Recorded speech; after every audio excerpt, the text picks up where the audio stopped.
එයා දුන්නානේ. එතකොට ඒ කොලේ හැඩේ කවුද වෙනස් කරගත්තේ? ඕගොල්ලන්නේ.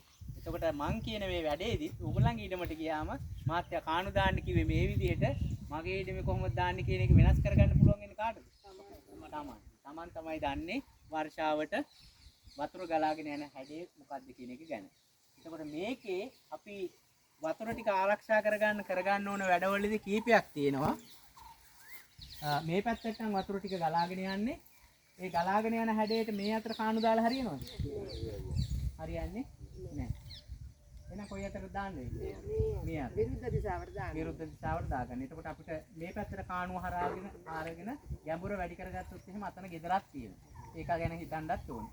ඊට පස්සේ මේකේ ආනතියේ ස්වභාවය ගත්තාම කාණු අතර පරතරය කොහොමද කියලා තීරණය කරන්න වෙනවා. එතකොට මේකේ ආනතිය ගත්තාම සාමාන්‍යයෙන් අඟල් 10ක විතර වගේ අඩියක විතර වගේ බැස්මක් තමයි තියෙන්නේ. එතකොට මේකේ ඉඩමේ පළල ගත්තාම සාමාන්‍යයෙන් අඩි 40ක් අර හරියට ගත්තාම අඩි 40ක් විතර වගේ අර 10 වල තියෙන්නේ. කණු ගහලා තියෙන්නේ 10. අඩි 50ක් විතර තියෙනවා. එතකොට මේ හරියට දෙනකොට ටිකක් පළල වැඩි නේ. අඩි 70ක් විතර වගේ තියෙනවා.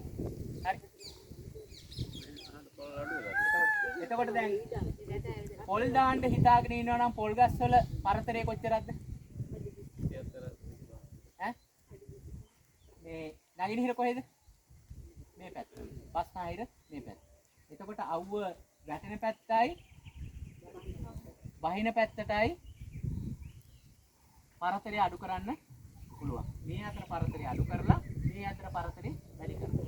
ඒයි ආලෝකයේ හැම වෙලාවෙම දෙපැත්තෙන් හම්බෙන පැත්තට අඩු වුණාට ප්‍රශ්නයක් නැහැ. ඒ ආලෝකය ලැබෙන්න ඉඩ කඩ තියෙනවා. පරතරය මේ අතර තමයි වැඩි වෙන්නේ. ඒකට මේ පැත්ත අඩි 25ටම ගියාට කමන්නේ. මේ පැත්ත අඩි 20ට තිබ්බට කමන්නේ නැහැ. ඒකට එහෙනම් ඉඩමක් සැලසුම් කරලා ප්‍රධාන භෝගයේ පොල් වගේ දෙයක් දානකොට අපි ඒ වගේ පැල කීයක් මේ තියෙන දිග පළලට අනුව දාන්න ඕනද කියලා කල්පනා කරන්න.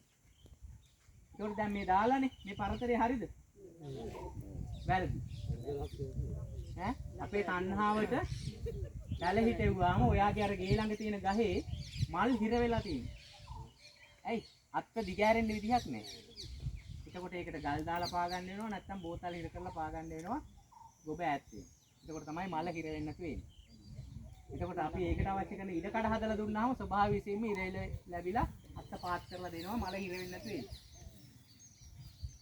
තේරුණා නේද මේ හිතන්න ඕන කාරණා ගොඩක්. හරි. මේ ටික අපි අතුලදී කතා කරන්න පුළුවන්. එතකොට මේ අතර තියෙන නිසා අපිට එකවර මේ අතරම ගත්තාම අපිට කාණු 3ක් විතර දාන්න වෙනවා. බැරිලාවත් අරගොල්ලන්ගේ ඊටමෙනෙත් වතුර આવොත් එහෙම අපි වැටේ ඉඳලා අඩි 3ක් විතර මෙහැයි මේ අතර කාණුවක් හදාගන්න. මම ඒක ඇඳලත් පෙන්නන්නම්.